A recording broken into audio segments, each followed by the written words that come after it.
যুবক দাঁড়িয়ে আছেন, আল্লাহর রাসূল শরীর থেকে চাদর মোবারক খুললেন, খুলে নিক্ষেপ করে বললেন, ইজলিস ইয়া জারির, হে জারির, তোমার যেহেতু জায়গা নেই তুমি আমার চাদরে বসো। উনি চাদর মোবারক ধরলেন, চুম্বন করলেন, মুখে লাগাইলেন, চোখে লাগাইলেন, কপালে লাগাইলেন, বুকে জড়িয়ে ধরলেন। فقبلها جرير ودمها إليه وقال أكرمك الله كما أكرمتني يا رسول الله। ওগো আল্লাহর রাসূল, আল্লাহর প্রিয় হাবিব, আমার মতো একজন যুবককে আপনার চাদর মোবারক দিয়ে যেই সম্মানটুকু আপনি দান করেছেন, আপনার চাদরে বসার মতো হিম্মত কি আমার মতো ছোট্ট জারিরের কি আছে? ইয়া রাসূলুল্লাহ, আপনি যুব সম্প্রদায়কে যে সম্মানিত করেছেন, আল্লাহ তাআলা আপনার ইজ্জত, আমাদের ইজ্জত যে বাড়িয়ে দিলেন, আল্লাহ আপনার ইজ্জত আরো আরো বাড়িয়ে দিন। হে যুবক, সুতরাং বাহিরে আর সুযোগ ঘোরার কোনো সুযোগ নেই, আমার পরে আর কোনো বক্তা নেই। মাহফিল শুনতে এসেছেন, সাহাবাই কেরাম সামনে বসে তাফসীর মাহফিল শুনছেন, বিশ্ব নবী বয়ান করছেন কোরআন হাদিস দিয়া।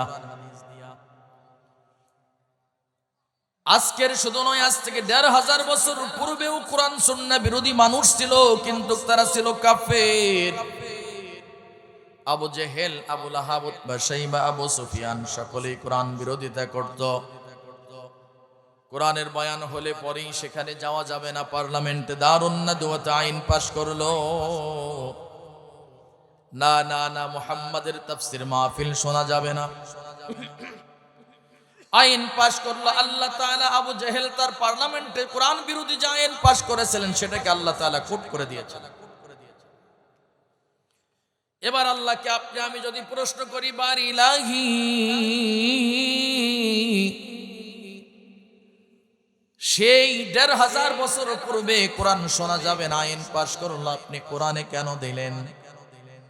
আল্লাহ তাআলা জবাব দেয়, আবু জেহেল তার পার্লামেন্টে যে আইন পাশ করেছিল কোরআন বিরোধী, সেই আইনটা কোরআনে কোট এই জন্য করে দিয়েছি, যুগে যুগে আবু জেহেলের চরিত্রের মানুষ, যুগে যুগে আবু জেহেলের থেকে ফোটা বাচ্চা পৃথিবীতে আসবে, তারাও এমন আইন পাশ করবে। এই জন্য আমি আল্লাহ কোরআনের মধ্যে ওই আয়াতে কারিমা কোট করে দিয়েছি। জোরে বলেন না কেন আল্লাহু আকবার। আমরাও দেখেছি কোরআন মাহফিলের জন্য থানায় গিয়ে ধর্ণা ধরতে হতো। আমরাও বিগত দিনে দেখেছি তাফসীর মাহফিলের জন্য নেতা কর্মীদের কাছে ধর্ণা ধরতে হতো। নেতা কর্মীর না থাকলে, নাম না থাকলে তাফসীর মাহফিল হতে দেয় না। এগুলো আমরা দেখে এসেছি। আইন পাশ করলো, ওয়াকাল আল্লাযীনা কাফারু লা তাসমাউ লিহাযাল কুরআন ওয়ালগাউ ফীহি লাআল্লাকুম তাগলিবুন। وقال الذين كفروا لا تسمعوا لهذا القرآن والغوا فيه لعلكم تغلبون। আইন পাশ করবে, তার পার্লামেন্টে আইন পাশ করছে, কোরআনের মাহফিল শোনা যাবে না, ১৪৪ দ্বারা জারি, কেউ শুনবে না। গভীর মনোযোগ, গভীর মনোযোগ। আবু জেহেল তার পার্লামেন্টে আইন পাশ করেছে, কোরআন শোনা যাবে। অথচ গভীর রাত্রিতে আবু জেহেল চিন্তা করলেন, আজকে তো পার্লামেন্টে আমরা আইন পাশ করলাম, কোরআন শোনা যাবে না, কিন্তু কোরআন তো শুনতে বড় ভালো লাগে। সুবহানাল্লাহ বলবেন না? আমার মাথার চুল দেখতেছেন খুব ছোট্ট, নেড়ে করা মানুষ। আমি সবেমাত্র বাইতুল্লাহ থেকে এসেছি।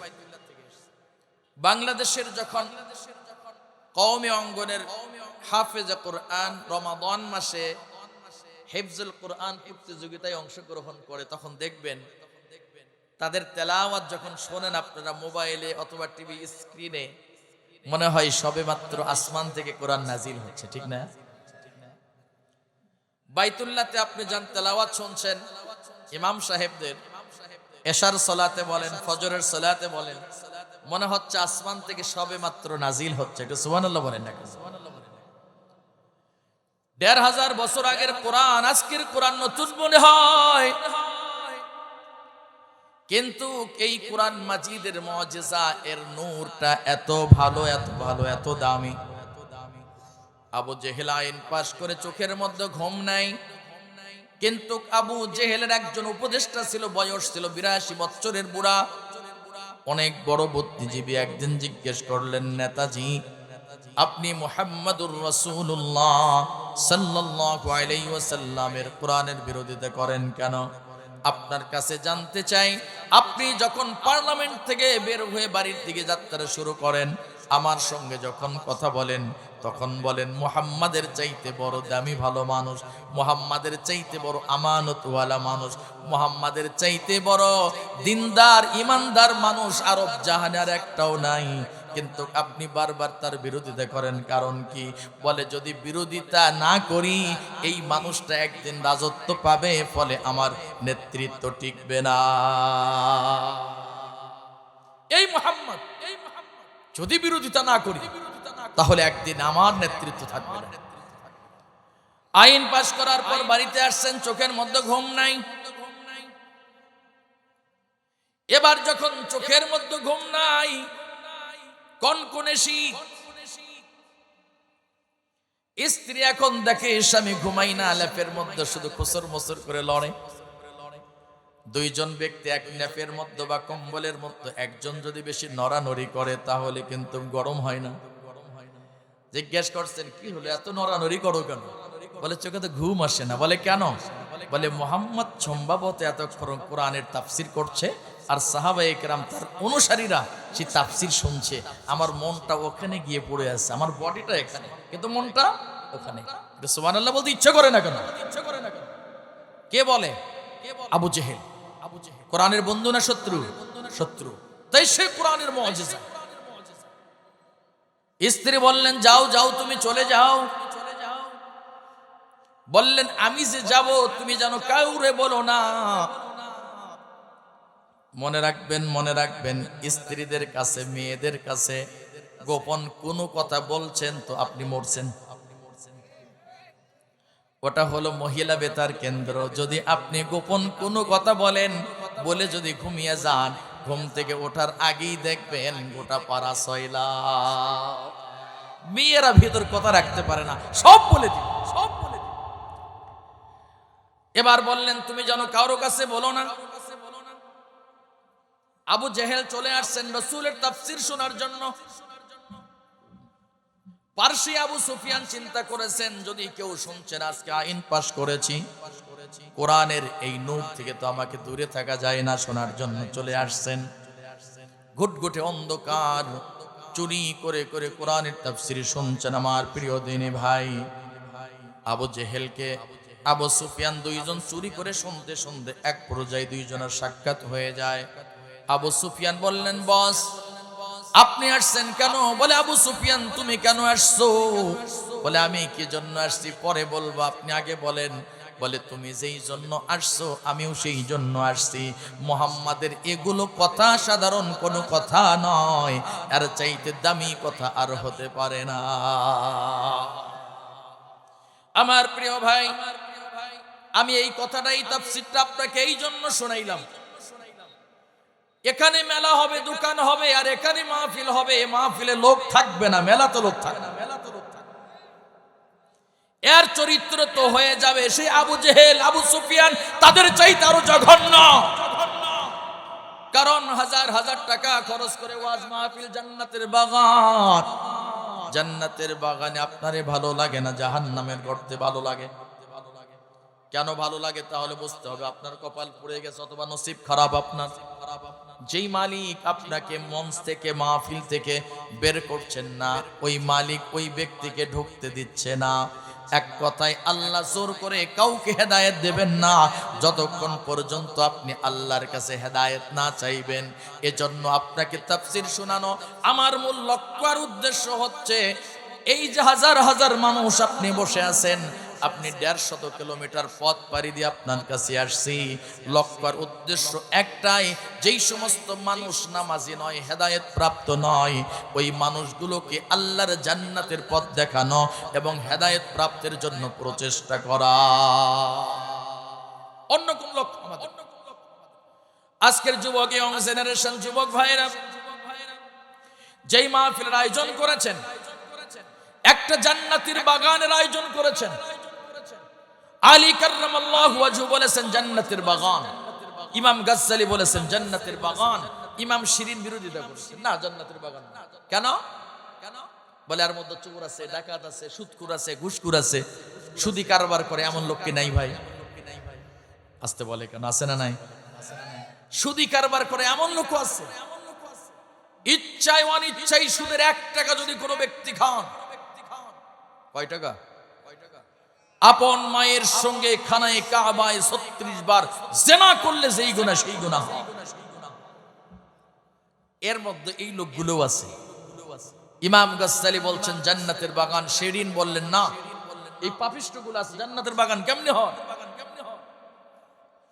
ইমাম গাজ্জালী বললেন শোনো, কুল ইয়া ইবাদিয়াল্লাযীনা আসরাফু আলা আনফুসিহিম লা তাকনাতু মির রাহমাতিল্লাহি ইন্নাল্লাহা ইয়াগফিরুদ যুনুবা জামিআ ইন্নাহু হুয়াল গফুরুর রহিম।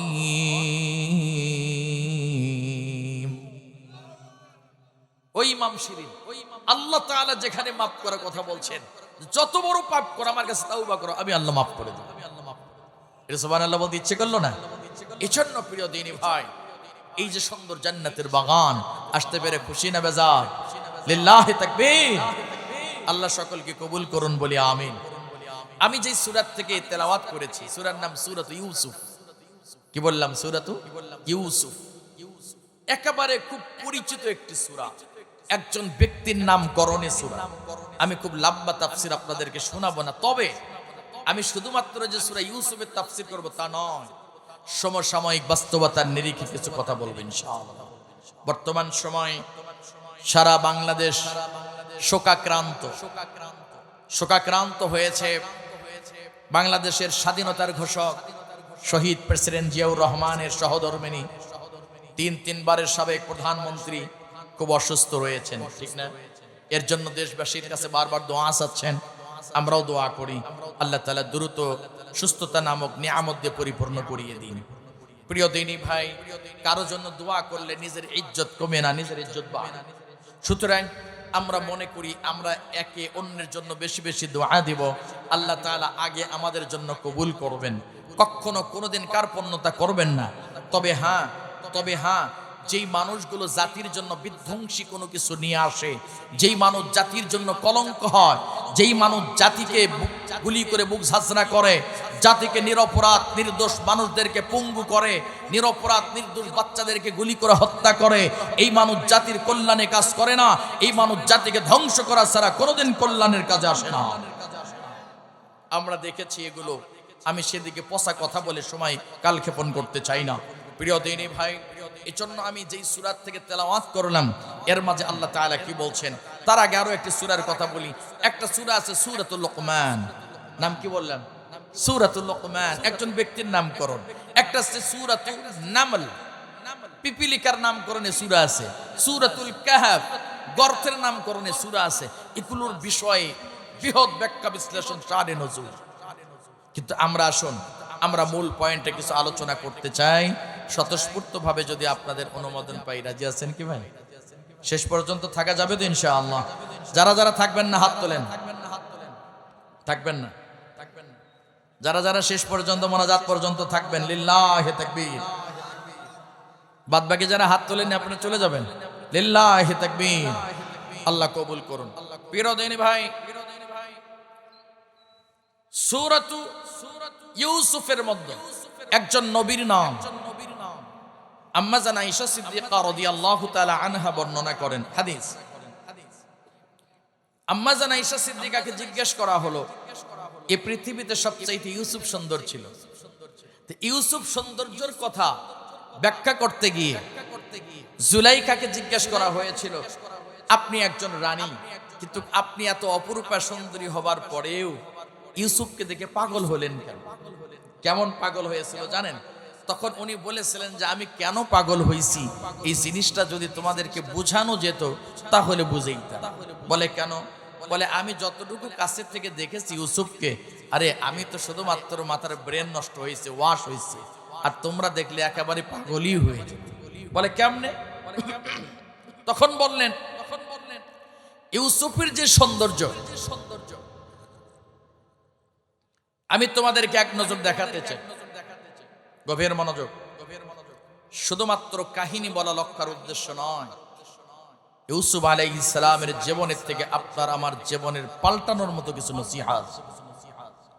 قالت إن الملوك إذا دخلوا قرية أفسدوها وجعلوا أعزة أهلها أذلة وكذلك يفعلون وقال الملك إني أرى 7 بقرات سمان يأكلهن 7 عجاف و7 سنبلات خضر وأخر يابسات।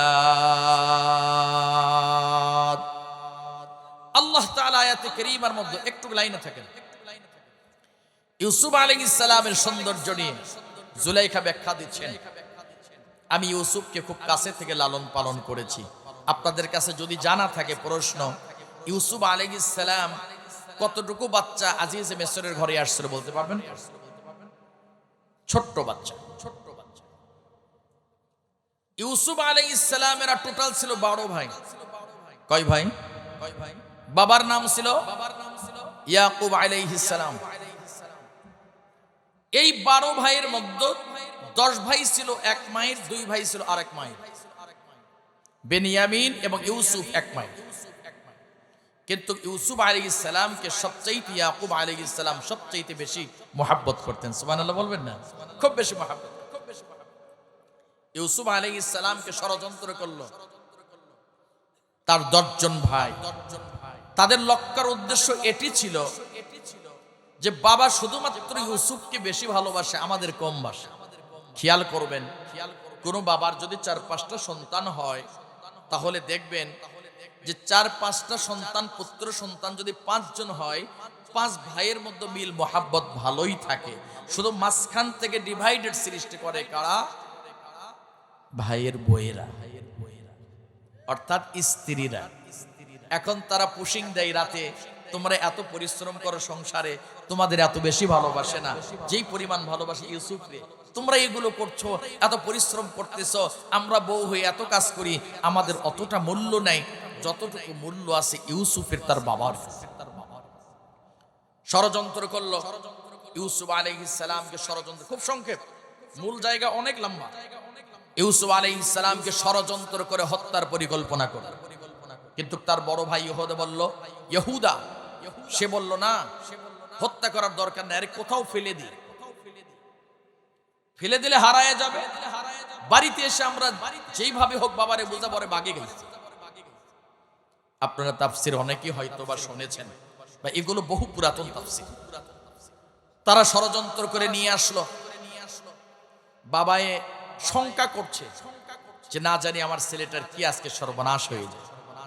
কয়েক ভাই বললেন, আব্বা আপনি একদম চিন্তা করবেন না, আপনি যেইভাবে ভালোবাসেন অনুরূপ আমরাও তাকে স্নেহ পদ মনে করে সবচাইতে ছোট ভাই হিসাবে মোহাব্বত করে তাকে ভালো রাখবো, আপনার কোনো টেনশন নাই। ষড়যন্ত্র করে বাবার কাছ থেকে নিয়ে আসলো। প্রত্যেকটি পরিবারের জন্য বাবা এবং মা হলো কেয়ারটেকার গভর্নমেন্ট, অন্তর্বর্তীকালীন সরকারি প্রধান। বাবা মা নিরপেক্ষ থাকে। বাবা মা কখনো কোন সন্তানের একতরফা পক্ষ নেয় না। কথাকে বোঝা যায়? বাবা চিন্তা করলো বাদ বাকি শত সন্তান, এই সন্তানগুলো যখন যাচ্ছে নিয়ে তাহলে আমার সন্দেহের কোনো কারণ নেই, কিন্তু তারপরেও যেন ভেতরে একটু ভয় থেকে যায়। চলে আসলো। আসার পর ষড়যন্ত্র পূর্ব পরিকল্পিতভাবে তাকে হত্যা করার পরিকল্পনা থেকে সরে এসে তাকে গুম করতে চাইলো। গুম করা, কুয়াতে নিক্ষেপ করা হলো। কৃত্রিম রক্ত মাখিয়ে জামা নিয়ে চলে আসলো বাবার কাছে। একটু সাজানো কান্নাকাটি করলো, আব্বা আমরা তো আসলে তারে রেখে আমরা একটু সরিয়ে গেছিলাম, বাঘে এসে ওরে খেয়ে চলে গেছে। তাই নাকি? বলে হ্যাঁ। বলে প্রমাণ কি? বলে প্রমাণ এই দেখো জামা, তার জামাটা রক্ত মাখা। এত সুন্দর রক্ত মাখা।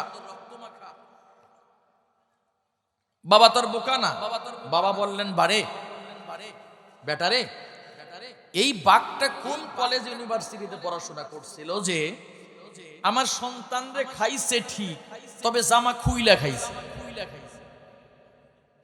বোঝেননি? কারণ জামা তো ছেড়েনি, জামা তো রক্ত। তো জামাতে যেহেতু রক্ত ভরা আছে, তাহলে বাঘ তো অবশ্যই শিক্ষিত হওয়ার কথা। কারণ জামাটা আগে খুলছে, খোলার পরে অরে খাইছে, এরপরে টিস্যুর মতো হাত রুমালের মতো হয়তো এই জামাতে মুখটা মুছেছে। এরকম ছেলেরা চিন্তা করলো, এই বুঝি ধরা খেয়ে গেল। আসলে এই কয়েকজন কি করছে? ষড়যন্ত্র করছে। কি করছে? কথা বলে না, কি করছে? বিগত দিনে আমরা দেখেছি, বিগত দিনে আমরা দেখেছি, ইসলামের নাম শুনলে, ইসলামিক দলের নাম শুনলে রাজনৈতিক নেতা নেত্রীদের রক্ত মাথায় উঠত। আলেম উলামা, নিরপরাধ মানুষ যারা জিহাদি বয়ান করত, হকের পক্ষে উচ্চ আওয়াজে কথা বলতো, তাদেরকে দেখা মাত্রই তাদেরকে গ্রেফতারের জন্য পুলিশ প্রশাসনকে নির্দেশ দেওয়া হতো, মিথ্যা মামলা দিয়ে জেলে বন্দী করা হতো। কথা বলেন ঠিক না বেঠিক? এই ষড়যন্ত্র এখনো আছে। ইউসুফ আলাইহিস সালামের রক্তমাখা জামা দেখে ইয়াকুব আলাইহিস সালাম কাঁদলেন নীরবে, আল্লাহর কাছে দোয়া করলেন, বারি ইলাহি, আমার কলিজার টুকরা সন্তানটাকে আপনার কুদরতে ছেড়ে দিলাম। ও মালিক, আমার সন্তানটা আপনার কুদরতে ছেড়ে দিলাম, আপনি নিজ হেফাজতে রক্ষা করেন। মনে রাখবেন আমার প্রিয় দিনী ভাই, আমি মূল তাফসীরগুলোর দিকে এগোতে চাই। আপনার দিলের অন্তরের কান দিয়ে, চক্ষু দিয়ে দেখবেন আর কান দিয়ে শ্রবণ করবেন, তাহলে আপনি খুব তৃপ্তি পাবেন, মজা পাবেন। এবার ইউসুফ আলাইহিস সালামকে যেই কূপে নিক্ষেপ করলেন, আল্লাহ কুদরতওয়ালা জিবরাইল আমিনকে ডাক দিয়ে বললেন, ও জিবরাইল, ওই বাচ্চাটাকে কূপের মধ্যে নিক্ষেপ করছে, কূপটা পড়ার আগে খুব দ্রুত তাকে তুমি হাতের তালুর মধ্যে রেখে দাও। মতান্তরে যেই রশিটা আছে, রশির মধ্যে বালতি বা বর্তন আছে, ওর মধ্যে করে সুন্দর করে তুমি রেখে দাও। বিদেশি একটি কাফেলা যাচ্ছে, খুব লম্বা তাফসীর, আমি সেদিকে যাচ্ছি না, মূল কথায় এগোইতে যাচ্ছি। আমার প্রিয় দিনী ভাই মা বোন, এবার যখন ছোট্ট বাচ্চাটাকে নিক্ষেপ করেছে, আল্লাহ কুদরতওয়ালা মাঝামাঝি জায়গায় নিজ কুদরতে রক্ষা করেছেন। বিদেশি কাফেলা পানি তোলার জন্য গেছে, বালতিটা যখন নিচ থেকে উঠাইছে, ফুটফুটে জ্যোৎস্নার মতো একটা সন্তান চলে আসছে। সঙ্গে করে নিয়ে চলে গেলেন। কিছু দূর যাবার পর একটা বাজার, এই বাজারের মাঝে সন্তান বেচা কেনা হচ্ছিল। ঠিক মোটা অঙ্কের টাকা দিয়ে ইউসুফ আলাইহিস সালামকে বিক্রি করলেন। আজিজে মিসর সেই সন্তানটাকে কিনে নিলেন, ক্রয় করলেন। এবার রাজপ্রাসাদের মধ্যে বাচ্চাটারে নিয়ে গেলেন। এবার বলুন তো, যেখানে ছিল ওই জায়গা থেকে এখন কি দামি জায়গায় গেছে নাকি কম দামি জায়গায় গেছে? দামি জায়গায় চলে গেছে। রাজপ্রাসাদের মধ্যে যখন চলে গেছে, এই বাচ্চাটা আস্তে আস্তে যখন বড় হয়ে যায়, আজিজ মিসরের স্ত্রীর নাম হলো জুলাইখা। জুলাইখা সুন্দর করে বাচ্চাটারে দেখে, এই বাচ্চাটাকে আপ্পু আপ্পু বলে মানুষ করেছে, বড় করেছে। খেয়াল করবেন, গভীর মনোযোগ। জুলাইখা নিজের সন্তানের মতো বাচ্চাটারে লালন পালন করলো। এই বাচ্চাটা যখন সুন্দর করে লালন পালন করতেছে জুলাইখা, এবার যখন পরিপূর্ণ বালেগা হয়ে গেছে, বড় হয়ে গেছে, এত সুন্দর চেহারা আল্লাহ তাআলা দান করেছেন, জোরে বলা যাবে কি সুবহানাল্লাহ। এত সুন্দর চেহারা জুলাইখা যত দেখে তত যেন তার প্রতি আসক্ত বেড়ে যায়, মহাব্বত বেড়ে যায়, ভালোবাসা বেড়ে যায়। এক পর্যায়ে যখন ইউসুফ আলাইহিস সালাম টকবগে যুবক, একদিন ডাক দিয়ে বললেন, ইউসুফ, আমি তোমাকে খুব বেশি মহাব্বত করি, ভালোবাসি। বললেন, ঠিক আছে, আলহামদুলিল্লাহ, আপনি ভালোবাসবেন, এটাই তো স্বাভাবিক। এবার বলে, ইউসুফ, আমি তোমার দিকে তাকিয়ে থাকি অপলক দৃষ্টিতে, তুমি কিন্তু আমার দিকে তাকাও না কেন, জানতে চাই।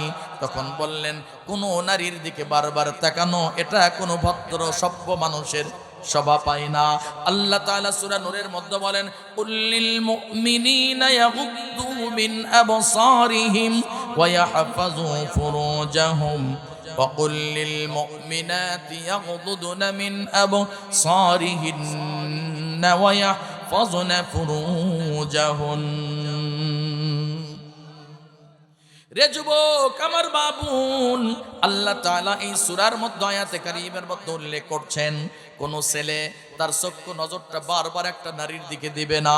প্রথম নজর যদি চলে যায় তাহলে মাফ হবে, কিন্তু প্রথম নজর যদি লম্বা হয়ে যায় দ্বিতীয় নজর বলে গুণ্য হয়ে কবিরা গুনাহ হয়।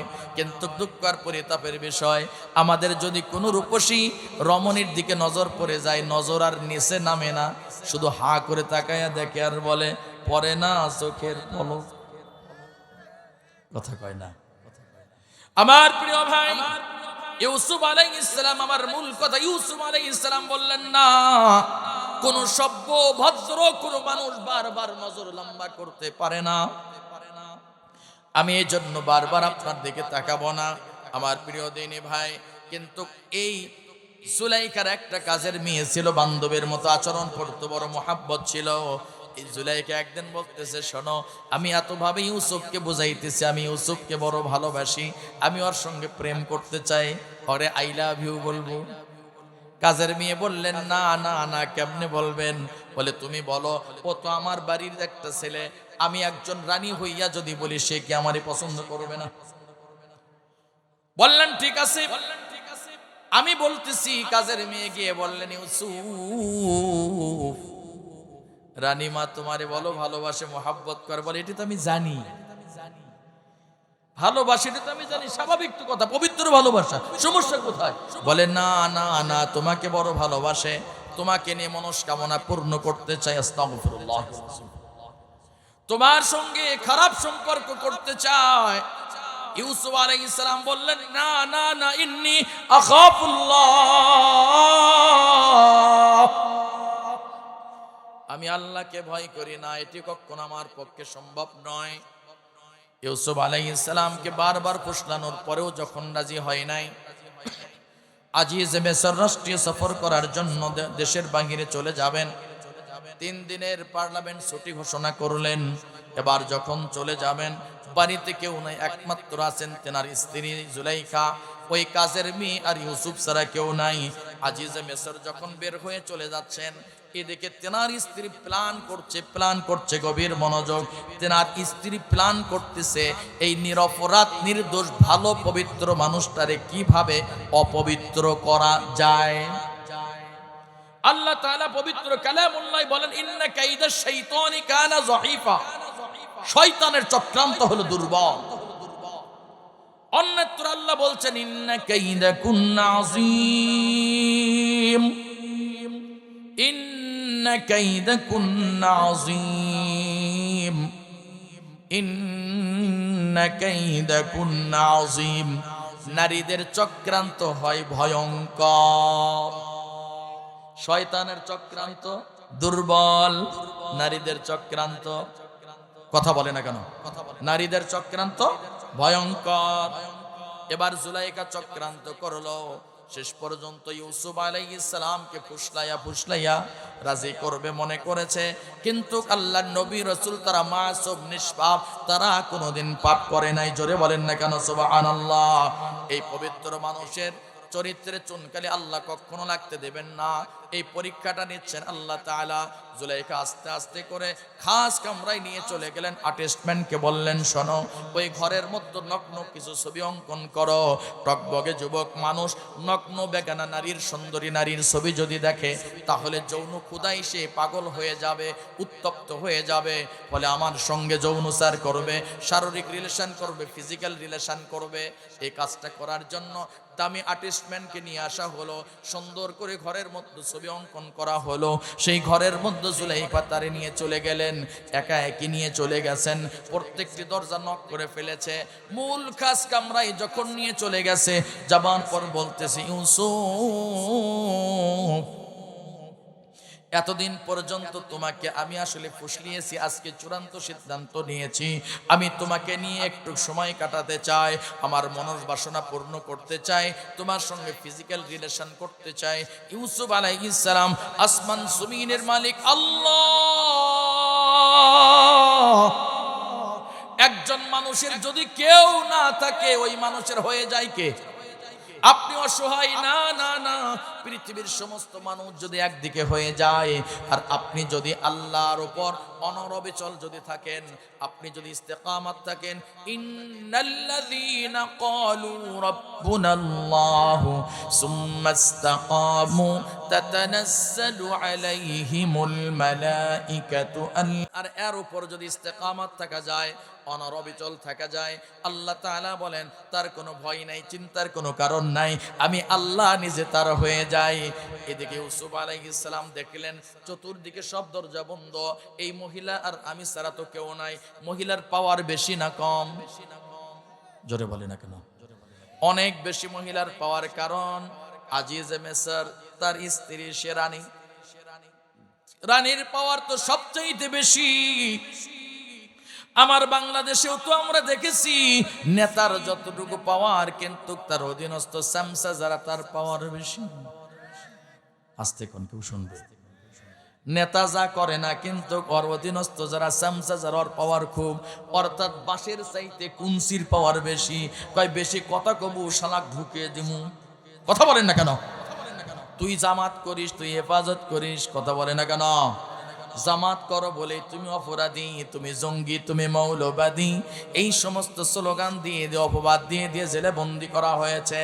অপ্রিয় ভাই, আজকের দিনে সেই দেশ সেই সময়ের শুধুমাত্র পরিবর্তন, যাদেরকে মৌলবাদ জঙ্গিবাদ বলে দীর্ঘদিন পর্যন্ত কারাগারে বন্দি করেছিলে, তারা ছাড়া আজকে তোমাদের বাঁচার কোনো উপায় না। এই মানুষগুলো যাদেরকে পুরো কষ্টে রেখেছিল, তারা 16টি বছর জেল খেটেছে, দেশের মায়া ত্যাগ করে নাই। আজকের দিনে যে অসুস্থ বাংলাদেশের 3-3বারের প্রধানমন্ত্রী দেশ ছেড়ে জাতিকে ছেড়ে পালায়া যায় নাই, তোমরা 14 ঘন্টা বাংলার জমিনে টিকতে পারো নাই। বোঝা গেল আমাদের মধ্যে দেশের প্রেম আছে, তোমার মধ্যে দেশের কোনো প্রেম না। সুতরাং আল্লাহর ভয় যখন কোনো মানুষের অন্তরে থাকে, এই মানুষের দেশের প্রেম সবচেয়ে বেশি থাকে। আমার বাংলাদেশের কোন আলেম, কোন তাওহীদি জনতা, এরা কখনো দেশ ছেড়ে পালায় না। কথা বলেন না কেন? আমার বাংলাদেশের 18 কোটি মানুষের হৃদয়ের স্পন্দন মরহুম মাগফুর আল্লামা দেলোয়ার হোসেন সাঈদী রাহমাতুল্লাহি আলাইহি কবরে ঘুমাচ্ছেন। আল্লাহ তেনার কবরটাকে জান্নাতের সুউচ্চ মাকাম বানিয়ে দিন, সকলে বলে আমিন। এত পুরো কষ্টের পরেও দেশ ছেড়ে যান নাই, কারণ আমি তো অপরাধী নই, আপনি আমারে জেল দিচ্ছেন, জুলুম দিচ্ছেন গায়ের জোরে। কথা বলেন না কেন? একদিন প্রকাশিত হবে, মনে রাখবেন, নতুন করে কেউ জালেম হবার চেষ্টা করবেন না। যদি ওই জালেমের হয় যে অবস্থা, আপনিও যদি নতুন করে জালেম হতে চান, আপনারও হবে একই অবস্থা। কষ্ট হচ্ছে আপনাদের? অল্প সময় চলেন। ইউসুফ আলাইহিস সালাম আর জুলাইখা এবার এক ঘরের মধ্যে আছেন, মনে আছে না নাই? এক ঘরের মধ্যে অবস্থান করতেছেন। এই জায়গার মধ্যে আপনার কাছে প্রশ্ন, কে মাজলুম আর কে জালেম? প্রশ্ন আপনার কাছে। ঘরের মধ্যে এখন কয়জন? 2 জন। এক হলো ইউসুফ, 2 হলো জুলাইখা। এই 2 জনের মধ্যে কে জালেম আর কে মাজলুম বলেন তো? জুলাইখা হলো জালেম আর ইউসুফ আলাইহিস সালাম হলেন মাজলুম। না, মাজলুম মানুষের দোয়া হাত তুলতে দেরি, আল্লাহ তাআলা কবুল করতে দেরি করে না। দোয়া করছেন আল্লাহর কাছে, চক্ষুটা বন্ধ করে আসমানের দিকে তাকিয়ে। এই জায়গার মধ্যে তার কেউ নেই, অ্যাক্সিডেন্ট হতে পারে। ইউসুফ আলাইহিস সালাম আল্লাহর কাছে পানাহ চাচ্ছেন, আল্লাহ আমি জানি আমি 6টি গেট অতিক্রম করতে পারবো না। রাজ সিংহাসনের গেটের লকগুলো অনেক কঠিন, কিন্তু আল্লাহ আপনি যদি চান সবকিছু সম্ভব। চিৎকার মেরে বলেন আল্লাহু আকবার। তাহলে সূরা মারিয়াম থেকে ছোট্ট একটা তাফসীর আপনাদের শোনাই, কথাটা মনে রাখেন। ইউসুফ জুলাইখা খাস কামড়ায়। আপনারা জানেন মারিয়াম আলাইহিস সালাম আল্লাহর কুদরতে একটা সন্তান পেটে আসছে। এই সন্তানটা ভূমিষ্ঠ হবার আগে চিন্তায় পড়ে গেলেন, সন্তান তো 2 ভাবে পৃথিবীতে আসে, এক হলো বৈধ আর একটা হলো অবৈধ, কিন্তু মাধ্যম লাগবে, ঠিক না? বিয়ের আগে কোনো মায়ের পেটে যদি সন্তান আসে তাহলে সেটা হয় জারজ, অবৈধ। বিয়ের পরে হলে হয় বৈধ। কিন্তু মরিয়মের তো বিয়ে হয়নি, সন্তান আসলো কোত্থেকে? জাতির কাছে প্রশ্ন। মরিয়ম বলছেন আমার আল্লাহ আমাকে দিয়েছেন, বিশ্বাস করি না। আল্লাহ দিয়েছেন, বিশ্বাস করি না। শেষ পর্যন্ত সন্তান প্রসব হবার আগে আল্লাহর কাছে বললেন, আল্লাহ এই সন্তান পৃথিবীতে আসলে বহু প্রশ্নের জন্ম নেবে, কি জবাব দেব? সুতরাং বাচ্চা আসার আগেই আপনি আমাকে উঠিয়ে নেন। আল্লাহ তাআলা বললেন, ওই যে মরা বৃক্ষ খেজুরের গাছ, চলে যান, ডাল ধরে টান দেন, গাছ জিন্দা হবে, খেজুর বের হবে, ফল পাকবে, আপনি খাবেন, সন্তান প্রসব করবেন। কালকে সুবহানাল্লাহ বলবেন না আজকে বলবেন? আর একটু জোরে বলেন না। বলুন তো কেন গাছের কাছে পাঠাইলেন? মরা গাছ। এই জন্য মরিয়মকে পাঠিয়েছেন যে মরা গাছ জিন্দা হওয়া অসম্ভব, কিন্তু তোমাকে আমি আল্লাহ নির্দেশ দিয়েছি, যাও। ডাল ধরে টান দিয়েছেন, মুহূর্তের মধ্যে জিন্দা হয়ে গেছে, ফল বের হয়েছে, পেকে গেছে, খেয়েছেন, প্রসব ব্যথা শুরু হয়েছে, বাচ্চা প্রসব করেছেন। এবার একদিন, 2 দিন, 5 দিন চলে যায়। এলাকার মধ্যে হই হই রই রই কাণ্ড। বলে কি? মরিয়ম এলাকার মধ্যে সবচেয়ে বড় দিনদার, পরহেজগার, কিন্তু সন্তান প্রসব করেছে, আর বাবার কি পরিচয় জানার দরকার। এই বলি এলাকার মধ্যে বিরোধী পক্ষ আলোড়ন সৃষ্টি করে ফেলল, মরিয়মের বিরুদ্ধে অপবাদ রটা শুরু করে দিল। ক্রন্দন করছেন, কাঁদছেন আর কাঁদছেন, আল্লাহর কাছে হাত তুলে বলতেছেন, আল্লাহ এই সমস্ত মানুষ আমার বিরুদ্ধে যেই অপবাদগুলো দিচ্ছে, যেটি ভয় করলাম তাই তো হচ্ছে, আল্লাহ এখন আমার কি হবে?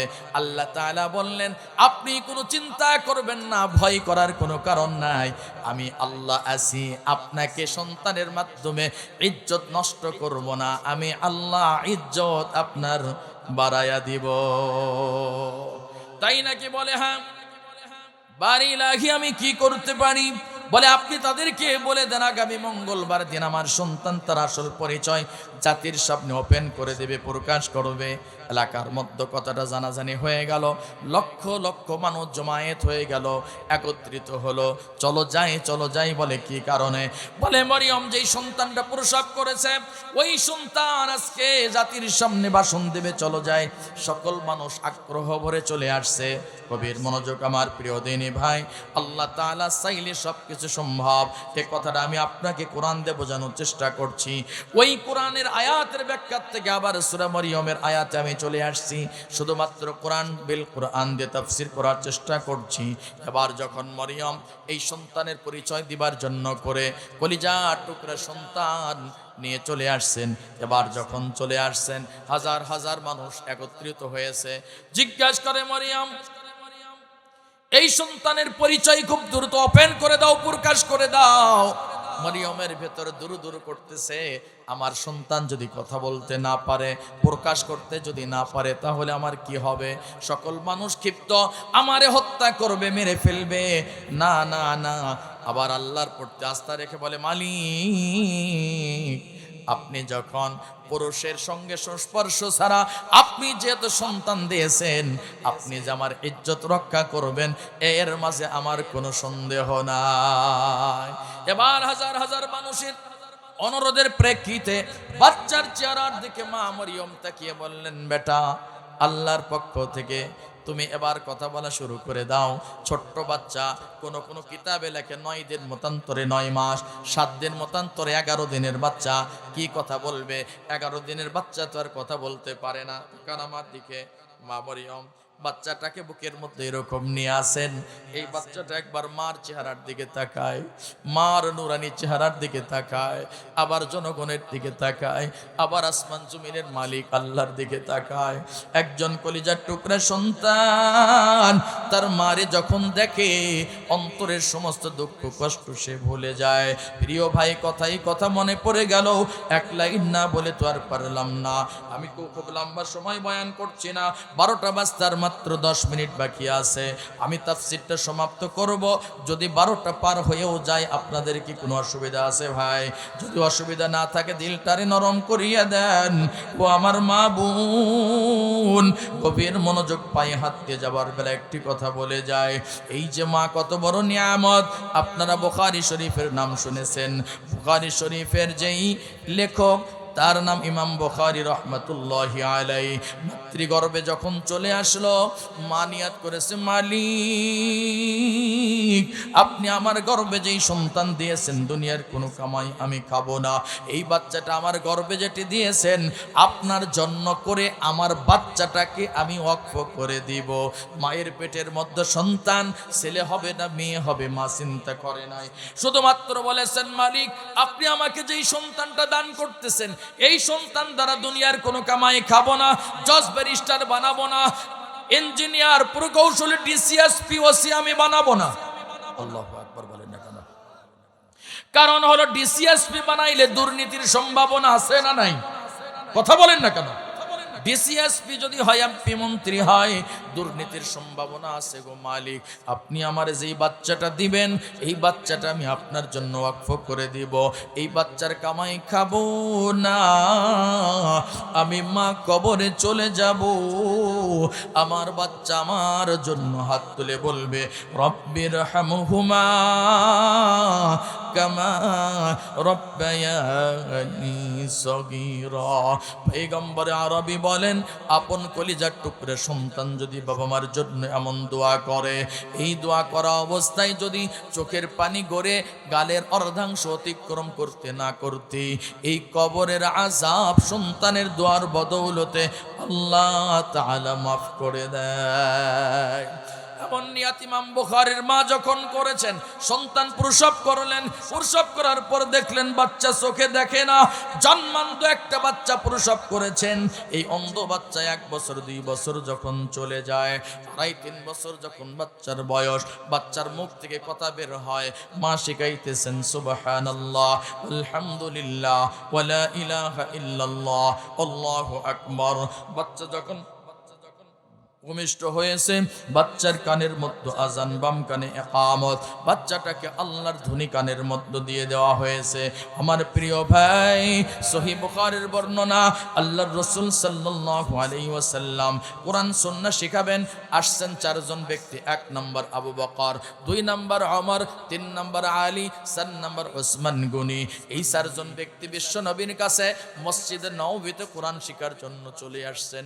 আসার পর দেখে বিশ্বনবী হাসান ও হুসাইন রাদিয়াল্লাহু তাআলা আনহুমা 2 জনকে নিয়ে খেলা করতেছেন। আরহামু উম্মতি বি উম্মতি আবু বকরিন ওয়া আশাদ্দুহুম ফি আমরিল্লাহিল উমর ওয়া আসদাকুহুম হায়াআন উসমান ওয়া আকদাহুম আলী।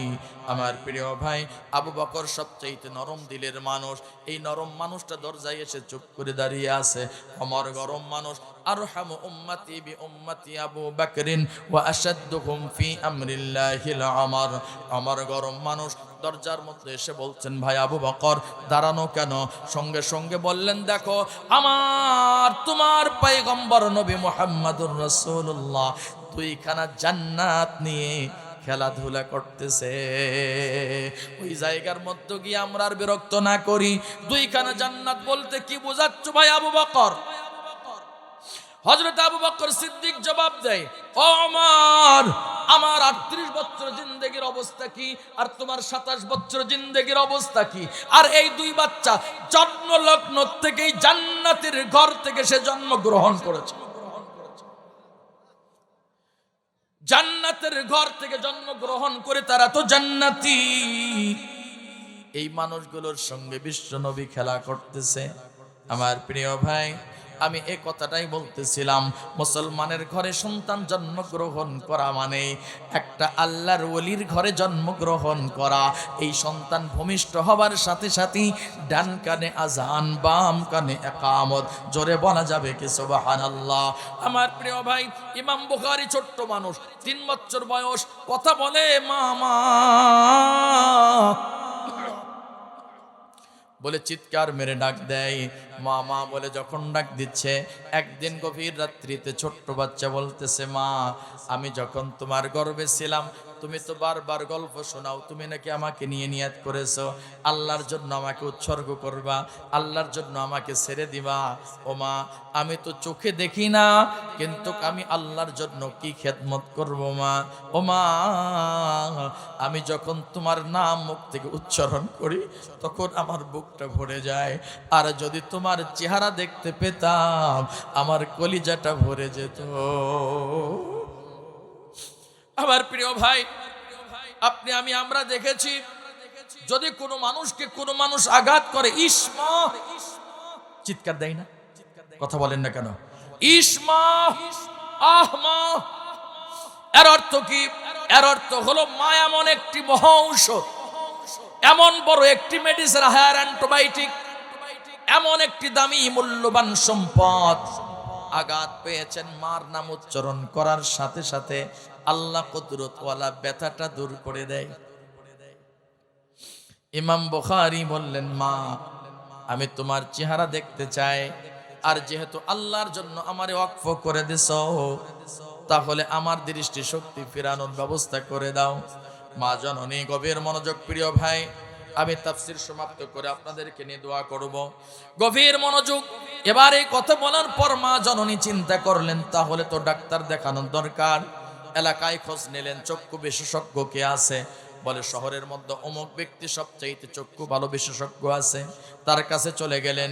গিয়ে বললেন, ডাক্তার সাহেব, আমার সন্তান জন্মান্ধ, এর দৃষ্টিশক্তি ফিরে পাওয়ার কোনো মেডিসিন, কোনো ট্রিটমেন্ট আছে না নাই? ডাক্তার বললেন, না না না, এই বাচ্চাটার যে অবস্থা, কোনোদিন দৃষ্টিশক্তি ফিরে পাওয়ার কোনো সম্ভাবনা নাই। চলে আসলেন হতাশ হয়ে, বাড়িতে চলে আসছেন। সন্তান বললেন, মা ডাক্তার সাহেব কি বললেন? বলে, বেটা তোমার দৃষ্টিশক্তি ফিরে পাওয়ার কোনো সম্ভাবনা নেই। এরপরে আবারও খোঁজ নিলেন, আরো একজন ভালো ডাক্তারের খোঁজ মিলে গেল। সন্তানকে নিয়ে ডাক্তারের কাছে চলে গেছেন, পরীক্ষা নিরীক্ষা করলেন, না এ দৃষ্টিশক্তি কোনোদিন ফিরে পাওয়ার সম্ভাবনা নেই। ও ডাক্তার, আপনি সর্বোচ্চ চেষ্টা করেন, আমার বাচ্চাটারে আল্লাহর জন্য আমি ওয়াকফ করার নিয়াত করেছি। সন্তান মার সঙ্গে চলে আসলেন। আসার পর গভীর রাত্রিতে মা যখন তাহাজ্জুদের নামাজ পড়বেন, নামাজের জন্য যাই নামাজটা বিছাইতেছেন, ছোট্ট বাচ্চা ঘুমের ঘরের থেকে মাথা উঁচু করে বলে, মা ও মা, তুমি ডাক্তারের কাছে গেছো, ডাক্তার দুনিয়ার থেকে যতটুকু ইলম অর্জন করেছে, বিদ্যা অর্জন করেছে, শিক্ষা অর্জন করেছে, সেই জায়গার থেকে অনুমান করে বলেছে আমার দৃষ্টিশক্তি ফিরে দিতে পারবে না। কিন্তু আল্লাহ তাআলা তো বলেছেন, ওয়ামা উতিতুম মিনাল ইলমি ইল্লা কলিলা। तमाम পৃথিবীর মধ্যে আল্লাহ তাআলা জ্ঞান ও মেধা বুদ্ধি ও যৎকিঞ্চিৎ দান করেছেন, আর সমস্ত মেধা জ্ঞান আর বুদ্ধি আল্লাহর কুদরতে রেখে দিয়েছেন। ও মা, দুনিয়ার ডাক্তার যেখানে মিস করেছে, তুমি যেই মহান মালিকের সিজদায় পড়ে যাচ্ছ, উনি ডাক্তারের মহা ডাক্তার, উনি ইঞ্জিনিয়ারের মহা ইঞ্জিনিয়ার, উনি সবচাইতে বড় প্রকৌশলী। ও মা, ওই ডাক্তারকে যদি বলার মতো বলতে পারো, আমার মন বলছে আমার মালিক আমার দৃষ্টিশক্তি ফিরে দেবেন। আমার প্রিয় দিনী ভাই, পাই হাত দিয়ে বলে যায়, রে যুবক, বাবা মারে তুমি কষ্ট দিও না। বাবা মা তোমার জন্য মক্কার মদিনা, বাবা মা যদি তোমার বিপক্ষে আল্লাহর দরবারে হাত তুলে দোয়া করে, তোমার কপালটা পড়ে যাবে। আর যদি তোমার বাবা মা তোমার জন্য ভালো দোয়া করে, তোমার কপালটা খুলে যাবে। ইমাম বুখারীর মা সঙ্গে সঙ্গে যা তাহাজ্জুদের নামাজ পড়িয়া মালিকের কাছে দু হাত তুলে দোয়া করতেছে, আল্লাহ আমার সন্তানের দৃষ্টিশক্তি ফিরিয়ে দাও, ফিরিয়ে দাও। এই কথা বলতে বলতে মার চোখের মধ্যে ঘুম এসে গেছে, বাচ্চা ঘুমে বিভোর। এবার কে যেন ঘুমের মধ্যে এসে ডাক দিচ্ছে আর বলতেছে, ইমাম বুখারীর মা, তুমি যেই জন্য দোয়া করেছো, তোমার দোয়া আল্লাহর দরবারে কবুল হয়েছে। তোমার দোয়া আল্লাহর দরবারে কবুল। কেমনে কেমনে? বলে, তুমি ওঠো, তোমার সন্তানকে ডাকো। সন্তানটার মাথার মধ্যে হাত বুলিয়ে দিয়ে বলে, বুখারী, ও ইমাম বুখারী বেটা। সন্তান চক্ষুটা মেলিয়া মার গলা জড়িয়ে ধরে কপালের মধ্যে চুম্বন দিয়ে বলে, আল্লাহু আকবার। ও মা, আমি তোমারে দেখতে পাইতেছি মা, কেমনে সম্ভব? বলে আমার মালিকের কাছে বলার মতো বলেছি, মালিক কবুল করেছেন। আমার প্রিয় ভাই, আমি আপনাদের শিক্ষা দিচ্ছিলাম অসম্ভবকে সম্ভব যিনি করতে পারেন তিনি কে? এবার মরিয়মের বাচ্চা মনে কি আছে আপনাদের? কথা বলে না, মনে আছে? মরিয়মের বাচ্চা কোথায়? কোলের মধ্যে মরিয়মের সন্তান। লক্ষ লক্ষ মানুষ বলা বলি শুরু করে দিল, বাচ্চা কোনো ভাষণ দেয় না। সবাই বললেন, ও মরিয়ম, তোমার বাচ্চা কোনো কথা বলছে না, কারণ কি? তুমি বলো, তুমি কি আমাদেরকে ধোঁকা দেবার জন্য, নিজের পাপটা ঢাকার জন্য ডেকেছো? আল্লাহর কাছে পানা চাইলেন মরিয়ম, চক্ষুটা বন্ধ করে আসমান জমিনের মালিক আল্লাহকে ডেকে বলে, মালিক, সমস্ত মানুষ চলে আসছে, তারা তো বাচ্চার মুখ থেকে তার আসল পরিচয় জানতে চায়। আয় আল্লাহ, আমার সন্তানের জবান থেকে আপনি সঠিকটা বের করে দেন। আমি তো এই জায়গার মধ্যে কোনো অপরাধ করি নাই। ও মালিক, মুহূর্তের মধ্যে বাচ্চা আসমান জমিনের মালিকের পক্ষ থেকে সাহায্য নিয়া মা জননীর নুরানি চেহারার দিকে তাকাইয়া চোখের ইশারায় কথা হয়। কথা হবার পর সন্তান বলতেছেন, ক্বালা ইন্নী আবদুল্লাহ আতানিয়াল কিতাব ওয়া জাআলানি নাবিয়্যা। সন্তান বললেন, হে উপস্থিত জনসকল, আমি আল্লাহর বান্দা, আল্লাহর প্রেরিত নবী ও রাসূল। আল্লাহু আকবার। সুতরাং তোমরা আমার মাকে দোষারোপ করো না। প্রত্যেকটি মানুষ হতভম্ব হয়ে গেল, কিভাবে সম্ভব? আমার প্রিয় ভাই, এদিকে ইউসুফ আলাইহিস সালাম ওই ঘরের মধ্যে একজন মাজলুম অবস্থায় অবস্থান করতেছে। জুলাইখা এবার বললেন, ইউসুফ, আর তোমার এখন যাবার সুযোগ নাই, একা তোমারে পাইছি, আর তোমারে ছেড়ে দেব না। গভীর মনোযোগ প্রিয় ভাই। এবার যখন এমন কথা বললেন, সামনের তাফসীরে আপনি মজা পাবেন। এবার যখন ইউসুফ আলাইহিস সালাম সিদ্ধান্ত নিচ্ছেন, আল্লাহ ইন্নী আখাফুল্লাহ, আল্লাহ আমি আপনাকে ভয় করি, আপনার সাহায্য চাই, আপনার সাহায্য চাই। মনে রাখবেন, আল্লাহ অতক্ষণ পর্যন্ত আপনাকে সাহায্য করবে না যতক্ষণ পর্যন্ত চূড়ান্ত পরীক্ষায় উত্তীর্ণ না হবেন।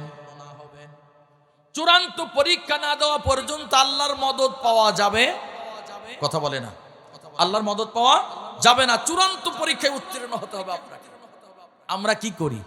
আমরা যদি বিপদ দেখি, যদি আওয়ামী লীগ বেশি গুতাই, তাহলে অন্য দল থেকে আমরা একেবারে পাল্টিয়ে ওই দলে যোগদান করি। কথা বলেন না কেন?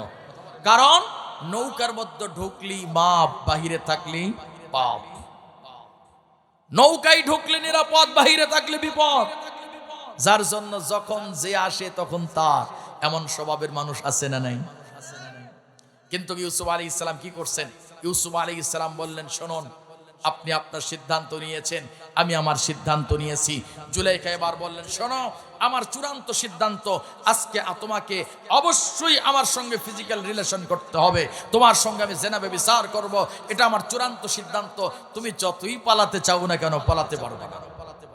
ইউসুফ আলাইহিস সালাম বললেন, আপনি কি বলেন? আমার আল্লাহ আমার সঙ্গে আছেন। চিৎকার মেরে বলতে হবে আল্লাহু আকবার। আমার আল্লাহ আমার সঙ্গে। তাই বলে, হ্যাঁ। এবার জুলাইখা যখন তাকান আমার দিকে, শরীরের কাপড় খুলে ফেলছে, সামনের কাপড় খুলছে, আমার দিকে তুমি তাকাও। ইউসুফ আলাইহিস সালাম মাথা নত করেছেন, সিদ্ধান্ত নিচ্ছেন, আমি দৌড় দিব, পালিয়ে চলে যাব। হে যুবক, তোমাদের বলছি, তুমি যার পিছে দৌড়াচ্ছ, যার সঙ্গে চ্যাট করছো, যার পিছে সময় ব্যয় করছো, যাকে বড় বড় গিফট দিচ্ছ, যাকে আই লাভ ইউ বলছো, এত কিছু করছো, এই মেয়ে তো তোমার হয়ে গেছে, তোমার সব কিছু করে ফেললে, তুমি মনে করেছো কেউ জানে নাই। জানছেন কে? সবাই বলেন, জানছেন কে? ইউসুফ আলাইহিস সালাম চিন্তা করেছেন, আর সুযোগ নেই। উনি দৌড় দিয়েছেন, এত জোরে দৌড় দিয়েছেন। বলুন তো প্রিয় ভাই, ঘরের মধ্যে কি খুব জোরে দৌড় দেওয়া যায়? কথা বলে না। কিন্তু তার আগ্রহ ছিল এত বেশি যে আমি পাপ থেকে আমাকে বাঁচতেই হবে। উনি দৌড় দিয়েছেন, দরজার সামনে গেছেন, খটাস খটাস করে দরজা খোলা শুরু হয়ে গেছে। চিৎকার মেরে বলা যাবে কি সুবহানাল্লাহ? দরজা যখন সব খুলে গেল, 6টি দরজা খুলে গেছে। এদিকে আজিজে মিসর কি বাড়িতে আছে? কোথায় গেছে? রাষ্ট্রীয় সফরে বাহিরে চলে গেছেন। খেয়াল করেন, তাফসীর বোঝেন। রাষ্ট্রীয় সফরে বাহিরে যাচ্ছেন, যাবার পর আকস্মিক সফর ক্যান্সেল করেছেন। আপনার স্ত্রী কোন জায়গা আমার বেশি জানা না আপনার বেশি জানা? যার স্ত্রী তারই বেশি জানা। আমার স্ত্রী ভালো না মন্দ এটা কি আমার বেশি জানা না আপনার বেশি জানা? আজিজে মিসর জানে তেনার স্ত্রী কোন জায়গা। ওনার ভেতর আগে ধোকা খাইছে, না আমি সফরে যাব না। উনি ব্যাক করে ঘুরে চলে আসছে। এই ঘটনার পর যখন গেটে চলে আসছেন, গেট খুলছেন সর্বশেষ, খোলার পর দেখে আজিজে মিসর গেটের সামনে দাঁড়ানো। জুলাইখার ইউসুফ, জুলাইখার শরীরে ঠিক মতো কাপড় নেই। ইউসুফ আলাইহিস সালামের পিছনে জামা ছিঁড়া। গভীর মনোযোগ, ইউসুফ আলাইহিস সালামের পিছনে জামা ছিঁড়া আর জুলাইখার সামনের জামা খোলা।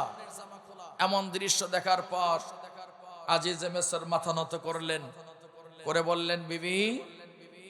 মুহূর্তের মধ্যে অভিনয়ে একটা কান্না দিল। কি কান্না? কথা বলে না, অভিনয়ের কান্না।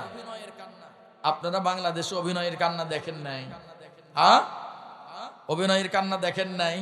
চোখের পানি খুব পড়ে, বাপ ভাইয়ের কথা মনে পড়লে খুব কান্না পায়। অথচ ওই মানুষটাই আপনার আমার কলিজার টুকরা সন্তানদেরকে গুলি করে বুক ঝাঁঝরা করে, তখন আর চোখে কোনো প্রকার পানি আসে না। এজন্য মনে রাখবেন, এই কান্নাটা হলো অভিনয়, এটা বাস্তব কান্না নয়। একজন মা যদি হয় তাহলে সন্তানের মহব্বত তার অন্তরে থাকবে। সে যার সন্তানই হোক, তাকে মারার আগে তার অন্তর কাঁপবে।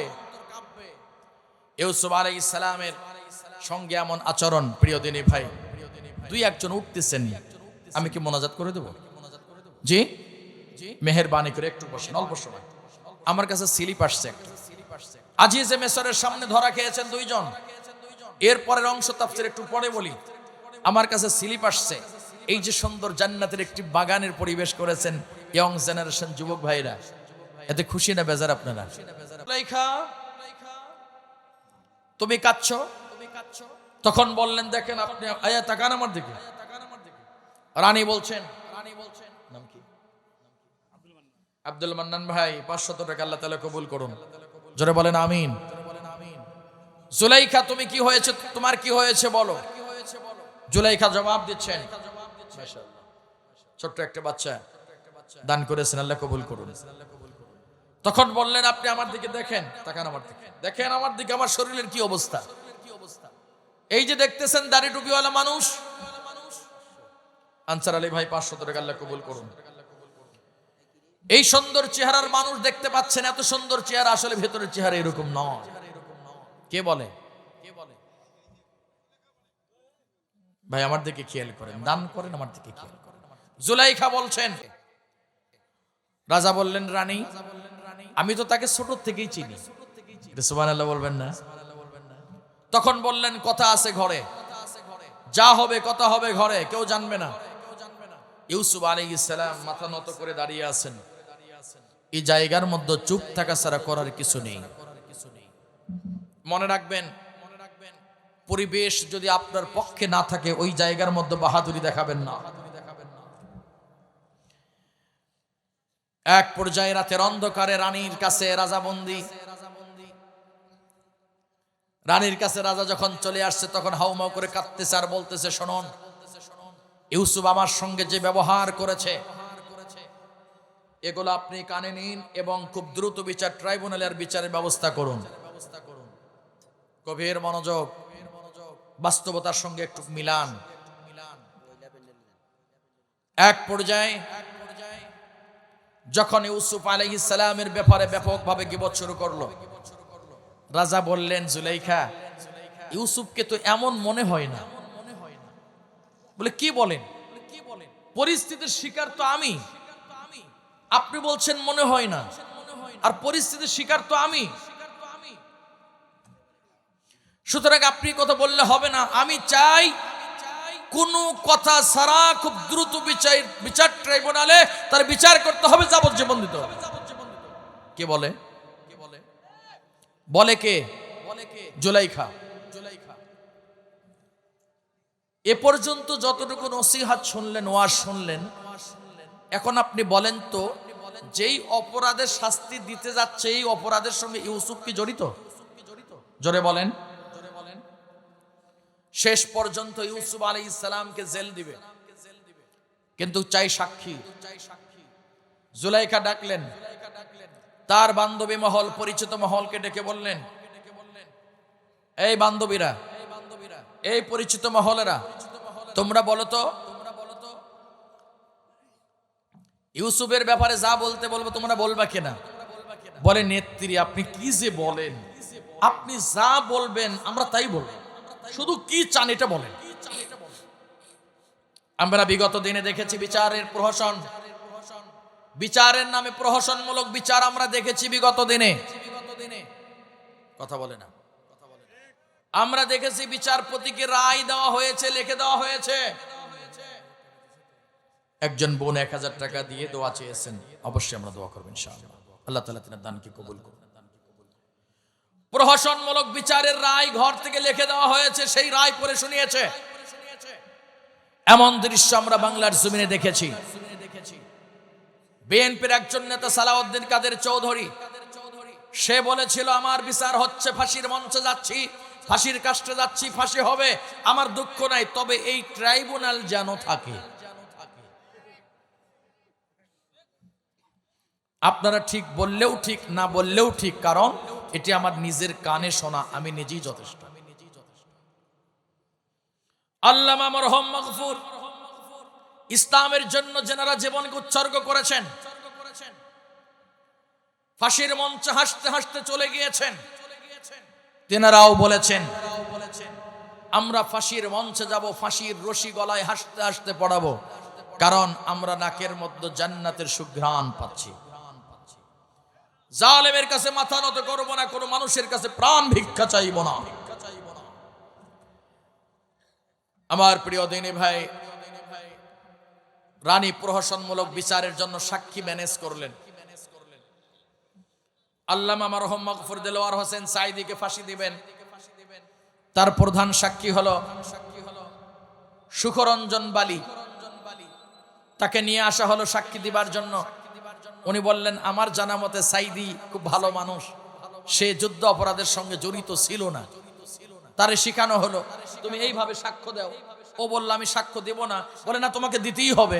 বলে না দেব না। বলে যা চাও তাই দিব, তাও সাক্ষ্য দিতে হবে। হিন্দু মানুষ, ভগবানে বিশ্বাসী, মুশরিক, সে বলল ভগবানের কসম লাগে এত বড় অন্যায় আমি করব না, চোখ বেঁধে ইন্ডিয়ার মধ্যে ফেলে দিয়ে আসে।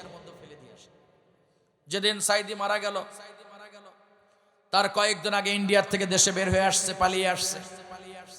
তার সাক্ষাৎকার নেওয়া হলো, আপনারা শুনেছেন? সে বলল আমি এতদিন গুম ছিলাম, এনার বিপক্ষে সাক্ষ্য দেইনি, তাই সত্যটা বলেছি, তাই আমি গুম হয়েছি। আমার প্রিয় দিনী ভাই, দুঃখ আর কষ্ট নিয়ে কথাটা বলছি আপনার খেদমতে। বাস্তবতার নিরিখে কোরআন সুন্নাহর হুবহু মিল পাওয়া যায়। ইউসুফ আলাইহিস সালাম কি অনুরূপ প্রহসনমূলক বিচার করবে? সমস্ত সাক্ষী ম্যানেজ করা হলো। বলল যা বলতে বলি বলো। রানীর যারা সাথে থাকে তারা সবাই বললেন হ্যাঁ সমস্যা নেই বলবো। দাঁড়িয়ে বললেন ইউসুফ আমার বান্ধবীর শ্লীলতাহানি করেছে, তার সঙ্গে জেনা করার জন্য ধস্তাধস্তি করেছে। আদালত রায় দিলেন 10 বছর সশ্রম কারাদণ্ড। কার কারাদণ্ড হলো? ইউসুফ আলাইহিস সালামের। জেলখানার মধ্যে বন্দী হয়ে গেল, চোখের পানি ছেড়ে দিয়ে কাঁদতেছে আর বলতেছে মালিক তুমি যে আমার এক বোন 500 টাকা দান করেছেন, আল্লাহ তাআলা কবুল করুন। ও মালিক আমি জেলখানার মধ্যে বন্দী, আমি তো কোনো দোষ করি নাই। আল্লাহ তাআলা জানিয়ে দিলেন জেলখানা আপনার জন্য সবচেয়ে নিরাপদ। চিন্তা করবেন না, ভয় পাবার কোনো কারণ নাই। 1 বছর 2 3 4 5 7 8 9 বছর যখন জেলখানা থাকে, একদিন আজিজে মিসর রাজা স্বপ্ন দেখতেছে। قالت ان الملوك اذا دخلوا قريه افسدوها وجعلوا اعزه اهلها اذلا وكذلك يفعلون আল্লাহ তাআলা এই কালামুল্লাহর মধ্যে ইরশাদ করেন আফসাদুহা ওয়াজআলু আইজ্জাতা আহলিহা আযিল্লা وكذلك يفعلون وقال الملك إني أرى 7 بقرات سمان يأكلهن 7 عجاف و7 سنبلات خضر وأخر يابسات রাজা তার রাজপ্রাসাদের মধ্যে স্বপ্নে দেখে দুর্বল গরু, যেই গরুর মুখের মধ্যে কোনো দাঁত নাই, শরীরের মধ্যে চামড়া নাই, এমন দুর্বল গরু মোটা তাজা গরুদেরকে কামড়ায় কামড়ায় খাচ্ছে।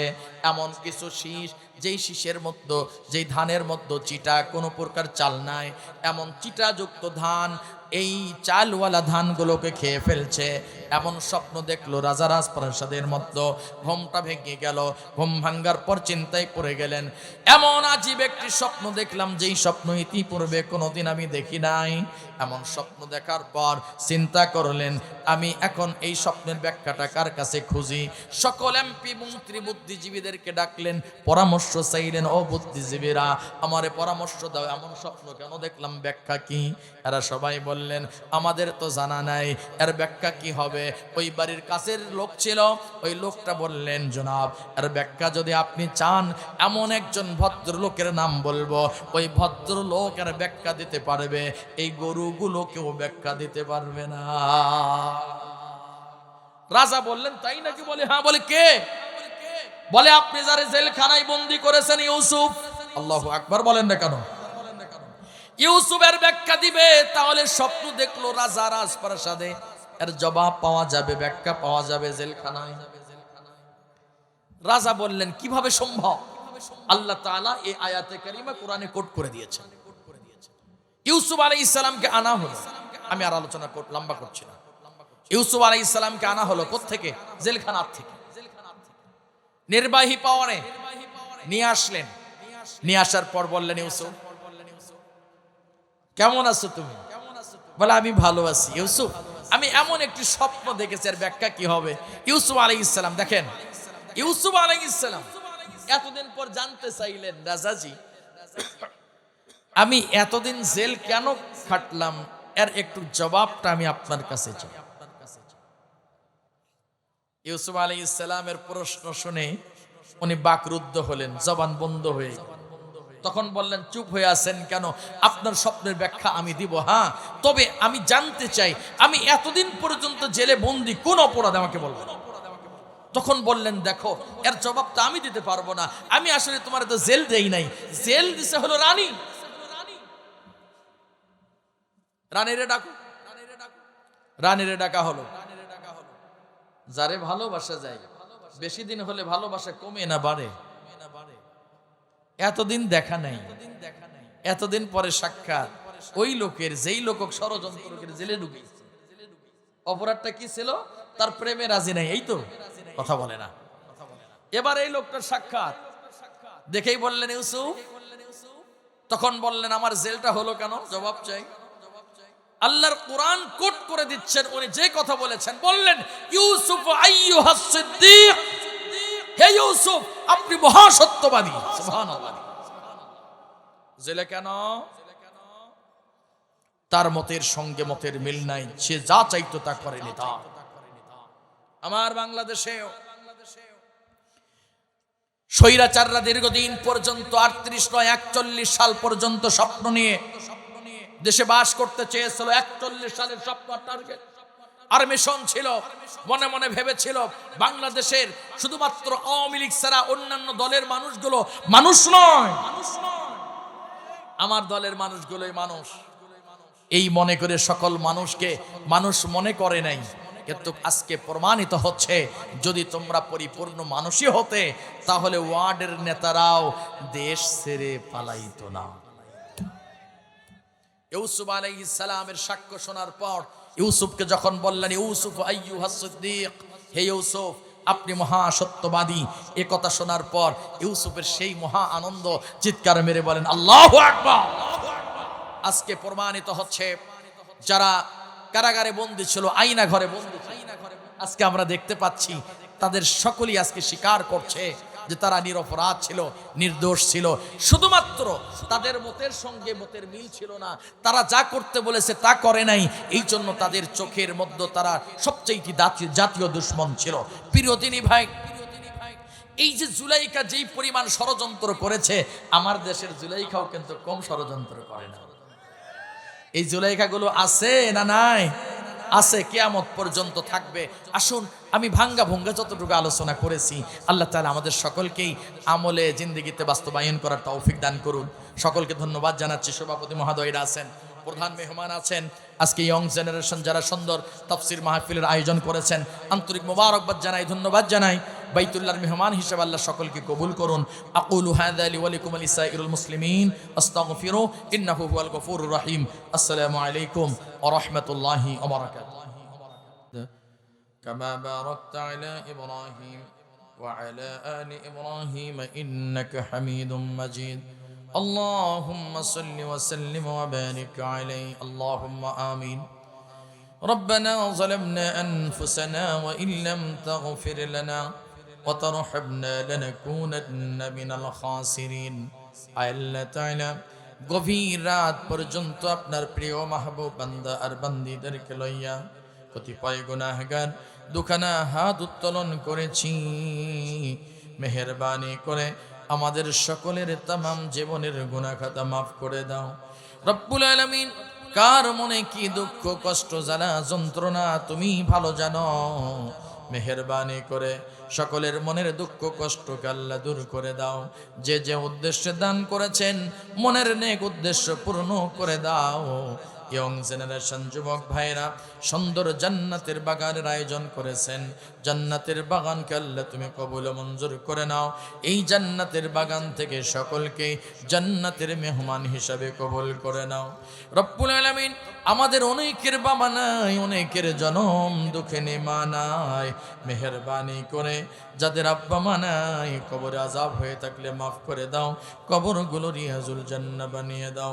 যতদূর পর্যন্ত মাইকের আওয়াজ যায়, আজকের মাহফিল থেকে দোয়া করছি, মাহফিলকে ওসিলা করিয়া আয় আল্লাহ সকল মাইয়্যিতের কবর আযাব মাফ করে দিয়ে কবরকে রিয়াজুল জান্নাহ বানিয়ে দাও।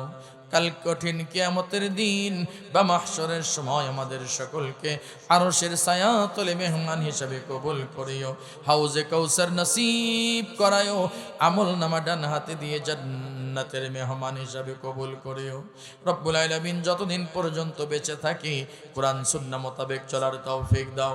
আয় আল্লাহ তাআলা যে যেইভাবে যেই রকম সহযোগিতা করেছেন, আয় আল্লাহ অনেকের টাকা দিয়ে, পয়সা দিয়ে, মেধা দিয়ে, শ্রম দিয়ে, আল্লাহ সকলের টাকা পয়সা মেধা শ্রমকে আল্লাহ নাজাতের জন্য ওসিলা বানিয়ে দাও রব্বুল আলামিন। প্রতিটি ঘরে ঘরে হক্কানি রব্বানি হাফেজ আলিম তৈয়ার করে দাও। মা বোনদের মনের আশা আকাঙ্ক্ষা পূর্ণ করে দাও, অভাবীদের অভাব দূর করে দাও, ঋণগ্রস্তদের ঋণ থেকে মুক্ত করে দাও, বিপদগ্রস্তদের বিপদ থেকে উদ্ধার করো, জালেমের জুলুম অত্যাচার থেকে দেশ ও জাতিকে আল্লাহ তুমি হেফাজত করো। আয় আল্লাহ তাআলা পরিশেষ দরখাস্ত মাওলা, আমরা যেদিন দুনিয়া ছেড়ে চলে যাব, শেষ নিঃশ্বাস ত্যাগ করব মাওলা, সেদিন আমাদের সকলের নসিবে মধুর কালেমা উচ্চারণ করতে করতে শেষ নিঃশ্বাস ত্যাগ করার তৌফিক দান করিও। যতটুকু আলোচনা করলাম আর ভাইয়েরা যতটুকু শ্রবণ করেছেন, এই মোতাবেক আমাদের সকলকে জীবন যাপন করার তৌফিক দিয়ে দাও। আগামী দিনে ঐতিহাসিক মাহফিল উপহার দেবার তৌফিক দাও। সাল্লাল্লাহু তাআলা আলা খায়রি খালকিহি মুহাম্মাদিন ওয়া আলিহি ওয়া আসহাবিহি আজমাইন। সুবহান রাব্বিকা রাব্বিল ইজ্জাতি আম্মা ইয়াসিফুন ওয়া সালামুন আলাল মুরসালিন والحمد لله رب العالمين. واجعل آخر كلامنا عند الموت لا إله إلا الله محمد رسول الله صلى الله عليه وسلم. السلام عليكم ورحمة الله.